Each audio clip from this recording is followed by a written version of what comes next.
andare? Me la tolgo.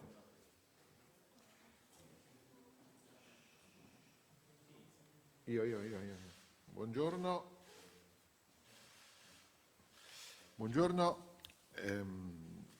Grazie.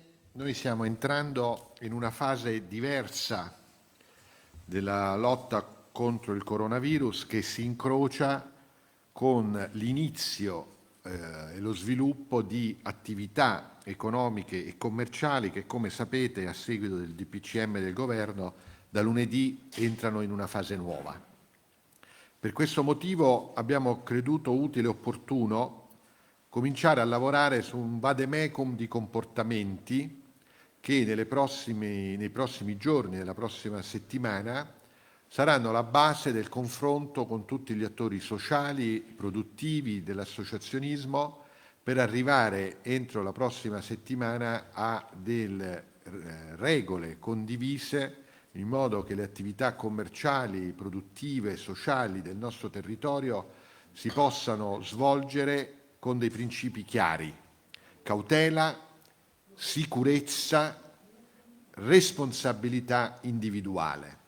È evidente che ci sono le regole, ma la cosa più importante è che arrivi a tutte le persone che già in questa prima fase si sono, a mio giudizio, comportate con un immenso senso di responsabilità, quali sono le regole semplici e chiare, utili da seguire in tutti i comportamenti sociali nelle prossime settimane, che rimangono, come ben sapete, settimane delicate e sotto attenta osservazione epidemiologica da tutto il sistema sanitario regionale e dalle varie regioni. E quindi abbiamo preparato, le illustrerà il vicepresidente Leodori, delle basi di confronto affinché da subito si possa cominciare, ripeto, prima a discutere, poi a decidere e poi a operare, per fare in modo che quando si aprirà lo si faccia in piena sicurezza. Le regole base ormai le conosciamo. In primo luogo, in tutti i luoghi aperti al pubblico, ma al chiuso, sarà previsto in tutti i protocolli che proponiamo l'obbligo dell'utilizzo della mascherina. Negli incontri all'aperto, anche con una persona, l'obbligo della mascherina. Il mantenimento del distanziamento sociale almeno di 1 metro sempre, in qualsiasi occasione di incontro sociale o lavorativo. L'indicazione di lavare frequentemente le mani, che è un altro punto che rilanciamo proprio nella fase di aumento della frequentazione sociale. In tutti i locali e i pubblici esercizi, come vedrete dall'illustrazione delle slide, l'indicazione del contingentamento degli ingressi sulla base dei metri quadri dei locali delle varie esercizi commerciali o esercizi pubblici, l'indicazione dell'igienizzazione almeno quotidiana di tutti i locali, la misurazione della temperatura a inizio per gli operatori e i lavoratori a inizio dell'attività giornaliera.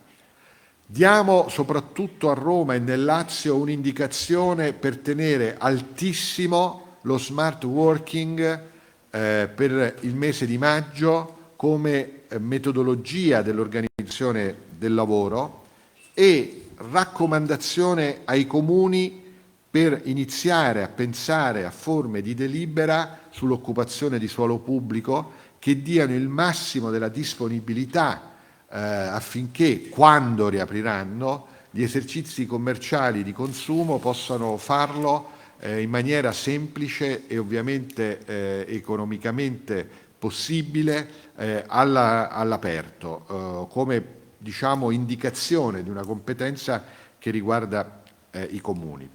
Perché l'incontro di oggi? Perché ci sono state e ci sono una serie di attività già regolate da regolamenti per attività che già sono in essere e legate ai DPCM precedenti. Penso alle librerie, penso alle fabbriche addirittura nella fase del totale lockdown, o ai cantieri edili sui quali esistono dei regolamenti. Da lunedì, lo abbiamo stipulato la settimana scorsa, le regole di distanziamento sociale per il take away. Abbiamo, con il confronto con i comuni, il Comune di Roma e le forze e le aziende del trasporto, preparato nell'ordinanza di ieri le regole per il trasporto pubblico. Ora entriamo in una fase che, ripeto, sarà complessa. Nei prossimi mesi si dovranno definire le date, ma vogliamo aprire un confronto affinché, quando si apriranno determinate attività, lo si possa fare in piena, totale sicurezza. Questo è molto importante e il vicepresidente Leodori ora illustrerà anche il calendario degli incontri che da oggi pomeriggio a venerdì noi abbiamo organizzato per convocare sia le forze del lavoro che gli attori produttivi e i soggetti produttivi per arrivare, sulla base di queste indicazioni, a un confronto perché ci sia piena concordia e consapevolezza nell'adozione dei provvedimenti. Puntiamo alla giornata di sabato o domenica prossima, al termine di questa fase di ascolto, di approvare a quel punto, di definire questo vademecum che, ripeto, deve fondarsi sulla concertazione, perché sarà molto importante per vivere sicuri ora la responsabilità individuale nel mantenimento di alcune regole sul distanziamento fisico che devono essere previste dalle regole, ma poi devono essere praticate dalle persone. Quindi si entra in una fase importante che noi vogliamo sia all'insegna certo dell'andare avanti, ma dell'andare avanti con cautela, responsabilità e soprattutto consapevolezza individuale su alcune norme che dovranno ora calare nelle attività commerciali, da quando apriranno e quando sarà l'industria turistica o gli esercizi commerciali o addirittura quando sarà le attività balneari. Do la parola al vicepresidente Leodori. Grazie. Io innanzitutto inizierei con alcuni ringraziamenti per i professionisti che hanno lavorato insieme alla Direzione Salute della Regione a questo lavoro di cui illustrerò le slide fra qualche minuto e che credo le slide già siano state distribuite.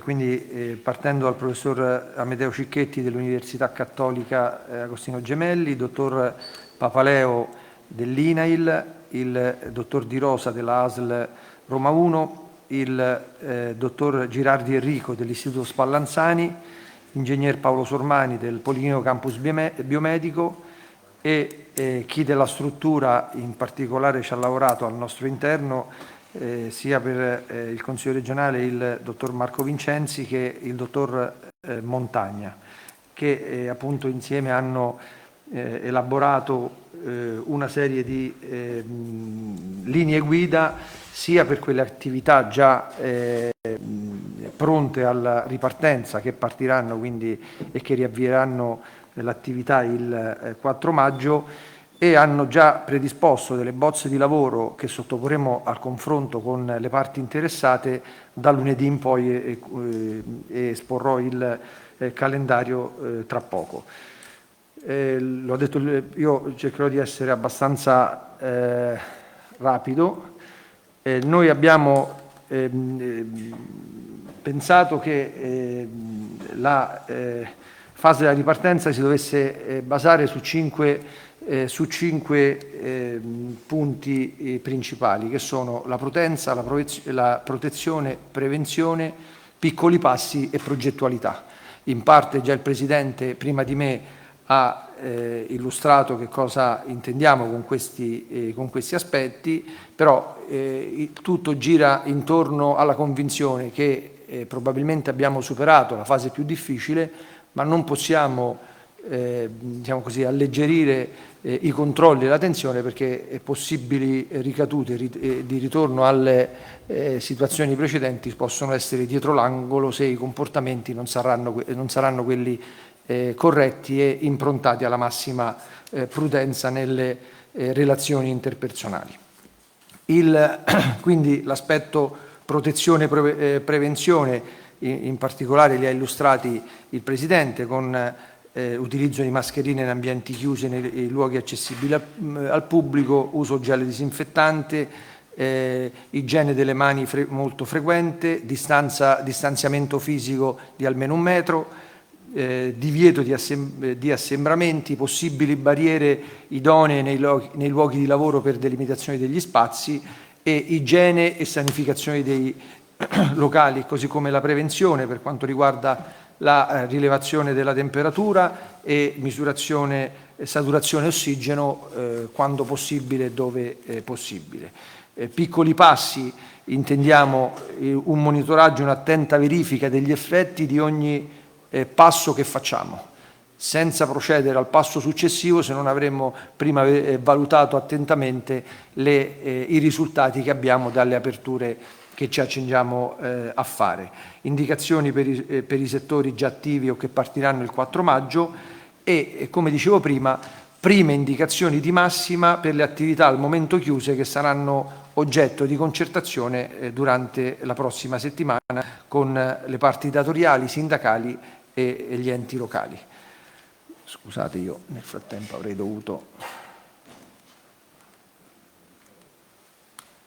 Partendo dal trasporto pubblico, le indicazioni per la riapertura del 4 maggio, queste sono state oggetto di ampi confronti con gli enti locali interessati, in particolare con il Comune di Roma, con la Prefettura, con le aziende del trasporto pubblico principali, in particolare mi riferisco a ATAC, Cotral e Ferrovie dello Stato, per capire come comportarci al momento della riapertura su un servizio delicatissimo e da tutti ritenuto il più complicato al momento della riapertura. Qui stiamo lavorando anche a una collaborazione per i controlli, soprattutto alle stazioni, con i volontari della Protezione Civile regionale, che ringrazio fin da adesso per la disponibilità che stanno dimostrando nell'affiancare le strutture appunto dell'ATAC, del Cotral e di Trenitalia in particolare per il controllo alle stazioni della situazione nel momento in cui il 4 maggio si ripartirà.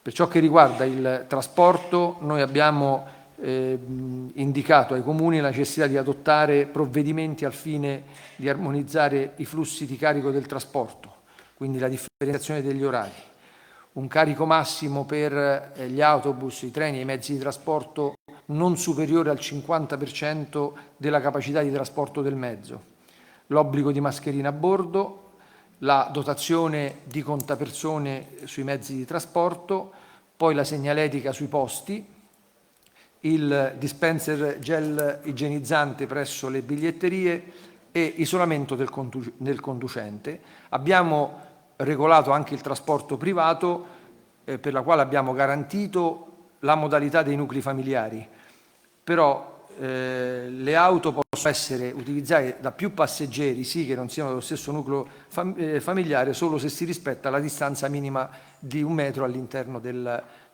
veicolo. Abbiamo poi disciplinato meglio la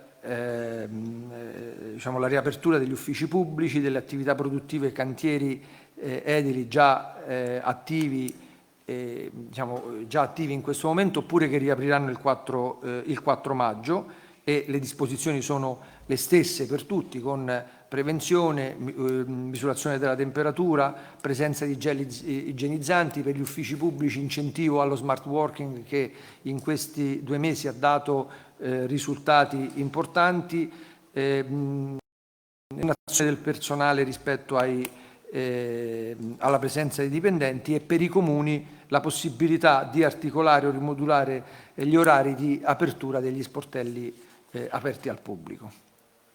Abbiamo disciplinato anche la riapertura delle produzioni cinematografiche molto importanti nella nostra regione, che riprenderanno dal 4 maggio, anche questo dopo un confronto, e siamo partiti da una specifica formazione del personale rispetto all'utilizzo dei dispositivi e delle regole igieniche e sanitario, poi regole specifiche per le produzioni, per i set, per le troupe, per gli attori, presenza di un medico aziendale competente durante ogni ripresa, la misurazione della temperatura 2 volte al giorno in ingresso e in uscita delle produzioni, delle riprese, scusate, la presenza di soluzioni per l'igiene, test sulle condizioni di salute degli attori prima delle riprese, utilizzo delle mascherine e distanza di sicurezza laddove possibile tra gli operatori del settore. Poi sulle attività che invece non riapriranno il 4, noi abbiamo già indicato delle linee guida che vanno nella stessa direzione, che sono sempre distanziamento, igienizzazione, utilizzo mascherine e diciamo delle linee guida generali. Però abbiamo programmato con le organizzazioni datoriali, le parti sindacali, in rappresentanza dei lavoratori, un primo ciclo di incontri che partirà lunedì. E lunedì 4 incontreremo per la riapertura della stagione balneare, ci sarà un incontro con i comuni costieri, con le capitanerie e le prefetture. Martedì 5 con i negozi e botteghe con focus particolare su abbigliamento, food e servizi alla persona. Mercoledì 6 incontreremo i rappresentanti dei mercati e del commercio su aree pubbliche, sempre la mattina, mentre nel pomeriggio incontreremo di nuovo per fare il punto con le produzioni cinematografiche. Giovedì 7 ci sarà un nuovo incontro con le associazioni balneari, sempre per quanto riguarda la stagione balneare, e venerdì 8, sempre per la stagione balneare, un incontro con ANCI e i comuni lacuali. Poi ci sono in programmazione, non le ho messe per brevità di scheda, ma incontri con tutti gli altri settori, tra cui i centri commerciali, i trasporti, l'edilizia, le industrie, sempre per monitorare, torniamo ai piccoli passi, per avere il monitoraggio costante delle attività che vengono riaperte dal 4 maggio o che non sono mai state chiuse, sono sempre state aperte in questo periodo. Abbiamo poi dato le prime indicazioni per ciò che riguarda bar, ristoranti, pizzerie, gelaterie e pasticcerie, sia per il takeaway sia per ciò che riguarda la futura apertura completa. E qui ci sono già le prime indicazioni, ma anche queste, siccome questi sono settori molto delicati su cui l'attenzione deve essere mantenuta sempre ai massimi livelli, le indicazioni, gli approfondimenti saranno costanti con i rappresentanti, anche qui per capire come definire al meglio un modello per la riapertura di questi esercizi commerciali. Vedete qui alcune indicazioni di massima, con una anche opportunità per chi lo vorrà, naturalmente sarà facoltativa. Quegli esercizi commerciali che vorranno essere dichiarati liberi da febbre dovranno attuare un protocollo specifico per individuare chi entra all'interno del locale per la misurazione appunto della temperatura o eventualmente dell'ossigenazione, per avere un ulteriore, chiamiamolo, marchio di sicurezza nel momento in cui queste attività commerciali ripartiranno, diciamo così, riapriranno. Abbiamo poi delle proposte, le prime proposte anche qui per ciò che riguarda gli esercizi commerciali di abbigliamento e calzature, e anche qui sempre con la stessa indicazione di mantenere alta il più possibile l'attenzione su quelli che vengono individuati da tutti come esercizi commerciali a rischio più elevato, e quindi per far sì di non compromettere tutti gli sforzi fatti dai cittadini fino a questo momento, noi abbiamo bisogno appunto di individuare protocolli che rispettino i massimi, la massima sicurezza. Anche questo per quanto riguarda i servizi alla persona, noi definiremo entro la prossima settimana protocolli specifici. Abbiamo già anche qui avviato dei confronti, abbiamo già delle procedure già individuate, le sottoporremo anche queste al vaglio degli operatori, dei sindacati, per capire come magari integrarle o modificarle, però delle linee di massima, in modo che quando il governo definirà insieme alle regioni l'apertura di questi esercizi commerciali, noi già avremo un protocollo definito per tempo, in modo che tutte le attività in questione potranno attivarsi per adeguarsi a quelle normative che definiremo insieme. La stessa cosa dicevo per gli stabilimenti balneari, per i quali, come avete visto già dal calendario, entro la settimana sono previsti ben 3 incontri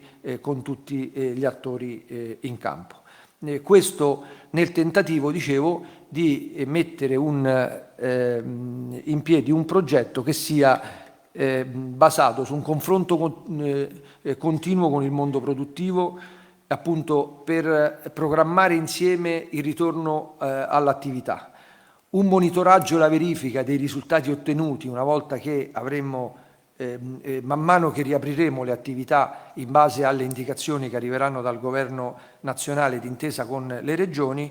E poi l'altro tema, del quale immagino dopo di me parlerà l'assessore D'Amato, riguarda anche diciamo così, alcune iniziative come la vaccinazione antinfluenzale obbligatoria per gli over 65, per prepararci all'inverno prossimo e alla fase diciamo, a come affrontare questa situazione da settembre in poi. Grazie. Bene, grazie. Do la parola all'assessore. Una cosa per dare l'idea di come è importante la consapevolezza della responsabilità individuale intorno a dei punti semplici. Vediamo ora dalle agenzie che il governo sta valutando ad esempio l'apertura dei negozi per biciclette, monopattini e trasporto individuale, e ovviamente non sono contemplate nelle cose che sono state dette, ma è evidente che in qualsiasi forma di esercizio che riaprirà la base deve essere quella delle regole che noi indichiamo. In questo senso responsabilità, o la toilettatura per cani che aprirà come possibilità da lunedì, è ovvio che andrà fatta evitando quelli che sono appunto i rapporti persona a persona, o se ci sono nelle forme, nelle regole e nelle cautele che sono indicate a grandi linee. Cosa voglio dire? Che noi abbiamo questa fase di concertazione per entrare e non lasciare nessuno solo ad immaginare il proprio esercizio. Poi però è evidente che ci sono delle regole abbastanza chiare oramai, che ognuno, nel senso della responsabilità, della cautela e della prudenza, deve adottare per non vanificare gli immensi sforzi che i cittadini hanno fatto fino ad oggi. L'assessore.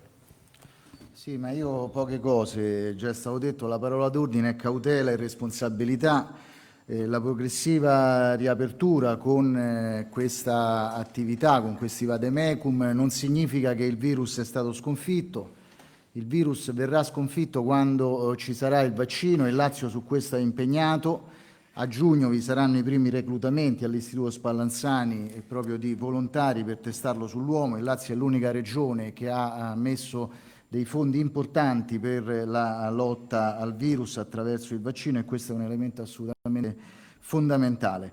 Compito nostro in questi giorni, in queste settimane, sarà quello di controllare assiduamente il cosiddetto R/0, che è il coefficiente di replicazione. Ad oggi nel Lazio è intorno allo 0,5, e questo è un elemento assolutamente importante. Occorre cautela, occorre responsabilità, e queste linee guida possono senz'altro migliorare l'attività e rendere tutti più responsabili. Per quanto riguarda il sistema sanitario, la battaglia passa adesso prevalentemente sul territorio.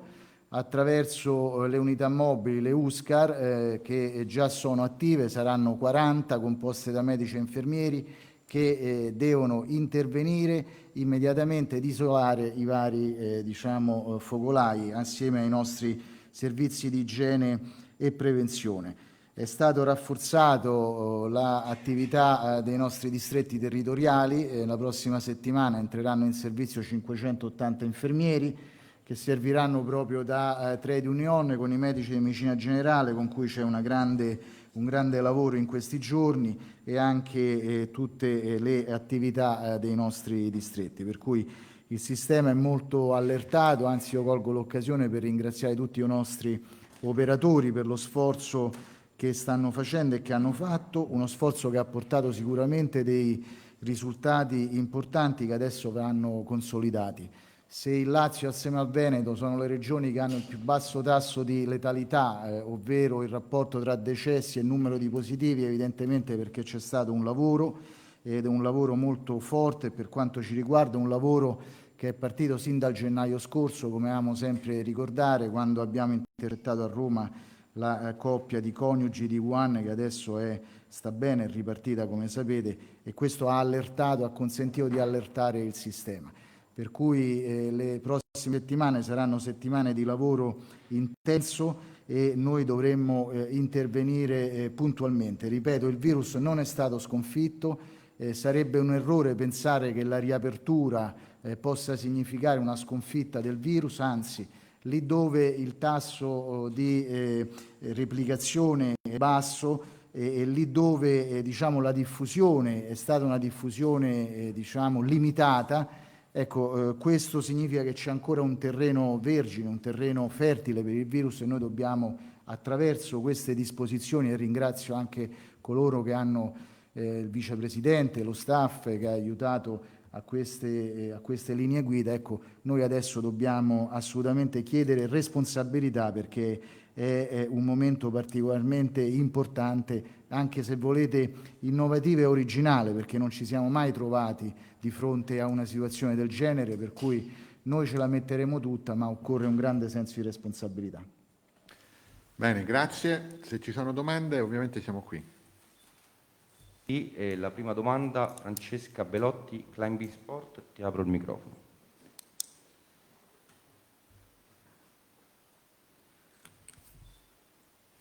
Aspetta, è un attimo che parte, che è un po' lento.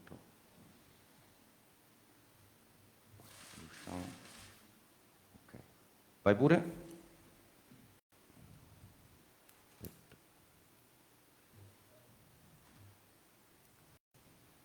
Lo so, vedo.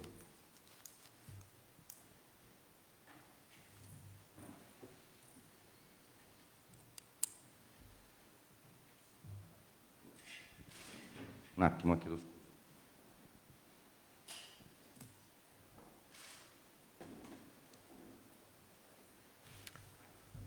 Questo è un esempio di grande cambiamento del tempo del Covid, come vedete.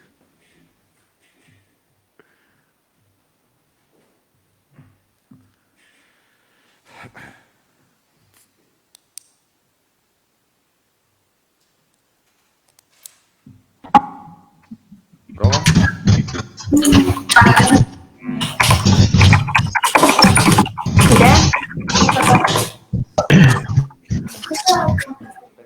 Ci siamo. Adesso. Ok, ora mi sentite?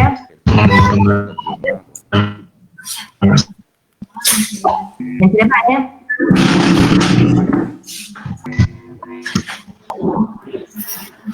Pronto?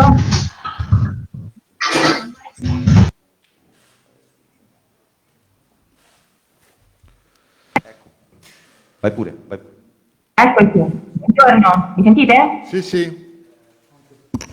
Buongiorno. Allora, cercherò di essere breve perché ho visto che siamo in tanti e ho sbirciato sulle slide, ho visto che oggi pomeriggio avete un incontro sullo sport e su questo va la mia domanda. L'ultimo decreto ha previsto la possibilità di svolgere attività motoria e sportiva anche oltre l'area peridomestica e ha autorizzato gli spostamenti entro i confini regionali, tipificando come ragioni valide necessità, lavoro, salute e ricongiungimento con aspetti stabili. Ora resta poco chiaro se sarà possibile muoversi entro la regione per lo svolgimento di attività motoria e sportiva. Sto immaginando ovviamente sport come l'escursionismo, l'alpinismo, l'arrampicata, la pesca, il ciclismo. L'altro ieri il CAI ha presentato una richiesta di chiarimenti al Premier, molte regioni si stanno già muovendo anche qui nel centro Italia per autorizzare lo spostamento appunto intraregionale per svolgere attività che appunto richiedono l'arrivo in ambienti naturali,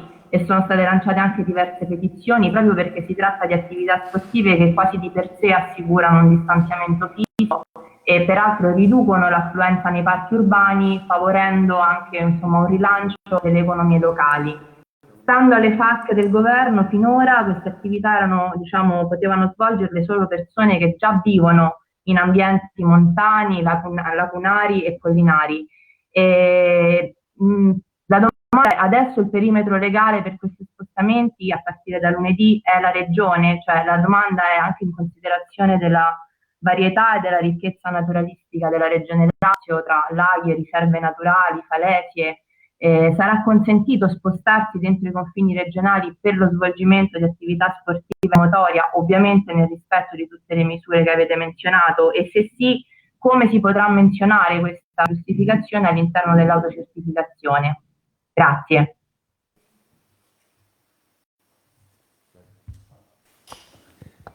Sì, grazie. Allora io auspico, noi auspichiamo chiarimenti da parte del governo sulla definizione di sport individuali per capire la disciplina, come disciplinare e organizzare questi sport sui quali francamente sembra difficile vietarli, anche perché essendo individuali per definizione credo che il distanziamento sia automaticamente sufficiente rispetto agli standard di sicurezza. Tenderemo come Regione a tenere all'interno degli spostamenti provinciali la possibilità di effettuare questi sport individuali, fermo restando la questione dell'auspicio che il Governo emetta dei chiarimenti entro la giornata di oggi su questa materia. Come Regione stiamo capendo come disciplinare allenamenti individuali anche per gli sport di squadra, di squadre professionistiche, come hanno fatto altre regioni. Anche qui stiamo cercando di capire con il governo, perché è quello che ci teniamo a sottolineare, che i nostri atteggiamenti rientrano in una logica di collaborazione costante e diretta con il governo, a cui è demandata di stabilire le date delle riaperture. Quindi su questa materia noi stiamo cercando di capire da un lato i chiarimenti sugli sport individuali, dall'altro come organizzare gli allenamenti individuali per gli sport di squadra delle squadre professionistiche.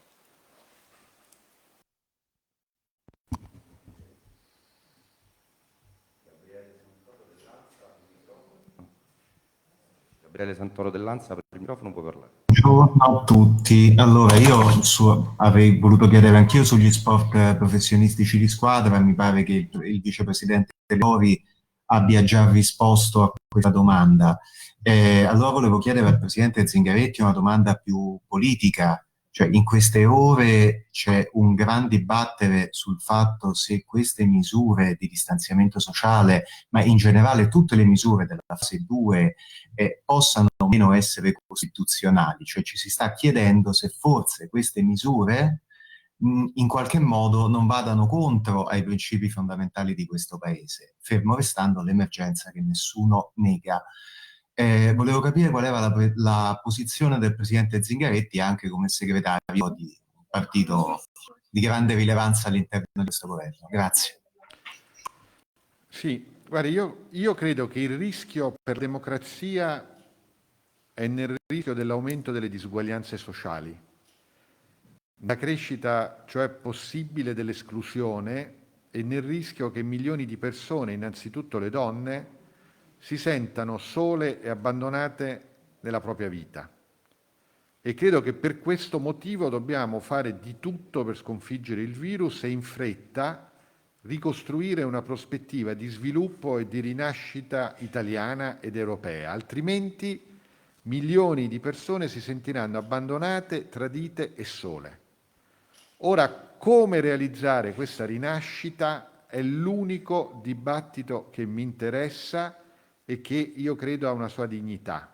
È per questo che io dico sempre ci vuole uno scatto in avanti di un'intera classe dirigente per indicare al Paese un futuro possibile migliore del passato all'insegna dell'unità e della concordia nazionale, che non vuol dire avere le stesse idee, ma vuol dire avere davvero gli stessi obiettivi. E io credo che questo sia un auspicio e sicuramente sia l'opposto dei deprimenti litigi e delle diatribe che, a mio giudizio, sono figlie di un dibattito politico di corto respiro.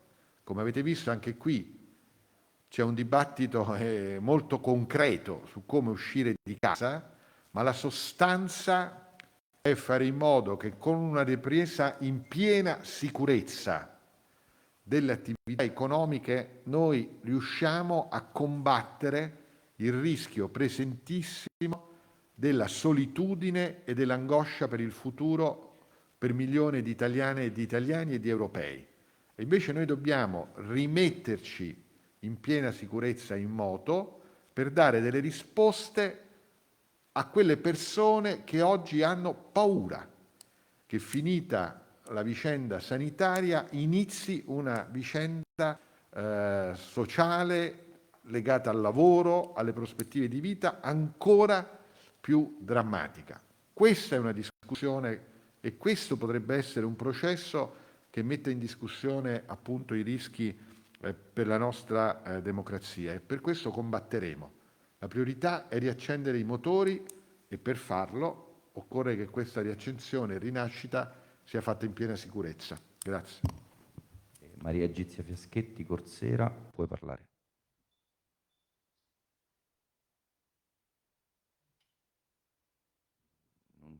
Non c'è. Vabbè, intanto andiamo avanti, poi nel caso la recuperiamo. Gabriele Narducci, agenzia Dire, adesso ti apriamo il microfono.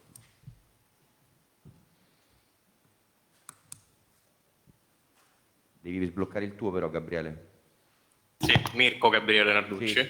agenzia Dire. Sì, scusami. Sì, allora io volevo chiedere una precisazione. Il Lazio è stata una delle regioni che aveva, diciamo così, disposto delle restrizioni per quanto riguarda l'apertura, gli orari di apertura di supermercati e locali. Volevo capire se anche nella fase 2 queste restrizioni saranno confermate o ci sarà un'estensione di questi orari.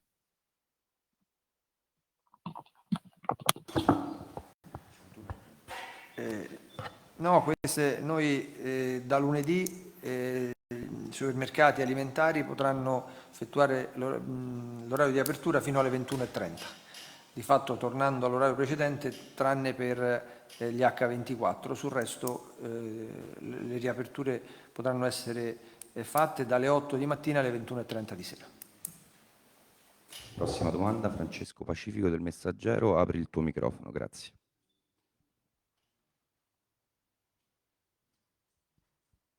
Francesco, ci sei? No. E allora, ultima domanda, Alessandro Filippelli, fuori dal coro, un attimo che ti apriamo. Un attimo. Aspetta che eccoci. Parla pure, prego. Eccomi. Allora, Presidente, oggi le ha dato delle risposte riguardo appunto a questa fase 2. Più o meno non è stato fatto lo stesso per quanto riguarda il caso mascherine, quindi chiedo se la Ecotech vi ha restituito il 50% dell'anticipo che la Regione appunto ha versato, e poi chiedo ancora con quale criterio sono state individuate le società, perché alcune società sono state, diciamo, anche escluse nonostante avessero fatto un preventivo più basso in riferimento alla Est Italia. Grazie. Prima retorico io. Sì, io sulle questioni preventivi non è che siamo noi le persone più adatte, però se si riferisce ad uno in particolare che è uscito sui giornali e sulla stampa, voglio sottolineare innanzitutto di uno dei soggetti legato alla questione Ecotec, se non vado errato, e quindi insomma non proprio estraneo dal secondo. Poi sul prezzo ci sarebbe da approfondire, perché il prezzo che tutti quanti leggono, insomma, che si legge, è escluso di trasporto, assicurazione, dogane e costi vari, non individuati, quindi difficilmente quantificabili.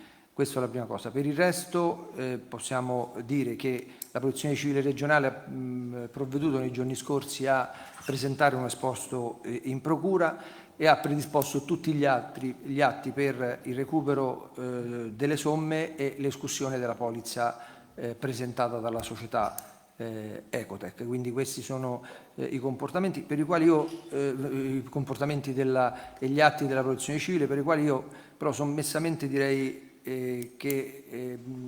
di considerare, insomma, la Regione Lazio in questa storia come parte lesa, perché insomma, da questo punto di vista è la prima volta che tra chi tende in un momento del genere di creare problemi alla pubblica amministrazione e chi cerca di risolvere un problema di approvvigionamento si sta dalla parte di chi in qualche modo vuol creare e causare problemi ad una pubblica amministrazione. Sì, aggiungo una cosa per ribadire, l'ha detto in parte il Vicepresidente, io voglio rassicurare tutti, se c'è stata truffa noi chiederemo giustizia e combatteremo per difendere i cittadini della nostra Regione, perché sarebbe davvero odioso di fronte al dramma del coronavirus se qualcuno se ne fosse approfittato in quelle giornate. Voglio, ripeto, rassicurare che lotteremo con tutti gli strumenti legali a disposizione, qualora si verificasse questa situazione, per ottenere quella giustizia nel nome dei cittadini del Lazio. Su questo mi sento di dire, nessuno deve avere dubbi. Aggiungo una cosa sulla ratio della decisione sull'apertura degli esercizi commerciali, dei supermercati fino alle 21:30. Qual è il motivo che ci ha portato ora a questo allargamento dei tempi? Il fatto che presumibilmente nelle prossime giornate ci sarà più gente in circolazione e quindi è bene che negli orari, appunto, come vedete, si ritorna al punto, per garantire il distanziamento sociale e non gli affollamenti, è opportuno ora, con più persone in circolazione, adeguare questi orari di lavoro. Permettetemi di ringraziare, e io lo voglio fare perché giustamente nella foga delle giornate di queste settimane forse sono state poco sottolineato. Io mi permetto di ringraziare tutti i lavoratori e tutte le lavoratrici della distribuzione alimentare italiana, perché insieme agli operatori della sanità, che sono stati davvero in trincea a contatto fisico con la malattia, devo dire che anche gli operatori della distribuzione commerciale per quanto riguarda l'alimentare sono stati una di quella parte di lavoratori e di lavoratrici che sono stati più esposti al rischio, perché anche nelle giornate di picco più alto non hanno fatto mai mancare all'Italia l'approvvigionamento per quanto riguarda il cibo. E questo è avvenuto sulla base di una dedizione al lavoro veramente straordinaria. Ora lo si è fatto probabilmente troppo poco, ma io mi sento di ringraziarli, e anche per questo nei giorni scorsi abbiamo preso dei provvedimenti come a Pasquetta, con la Pasqua e Pasquetta, con la chiusura e di limitazione degli orari, essendo meno gente in circolazione e con più tempo libero, fino alle 19. Ora, in un processo di ritorno alla normalità, ovviamente queste persone vanno ringraziate, come abbiamo ringraziato il personale sanitario, al quale, come ricorderete, la Regione ha riconosciuto anche un indennizzo giustamente economico per l'esposizione, il sacrificio e la dedizione di queste settimane. Grazie. E ultima domanda, davvero, Marilena Vinci, Stasera Italia. Devi aprire il tuo microfono. Devi aprire il tuo microfono. È ancora chiuso? No, è chiuso.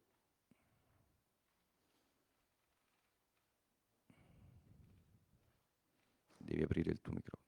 Niente, l'abbiamo persa. Grazie. Grazie a tutti. Buon lavoro, grazie a tutti.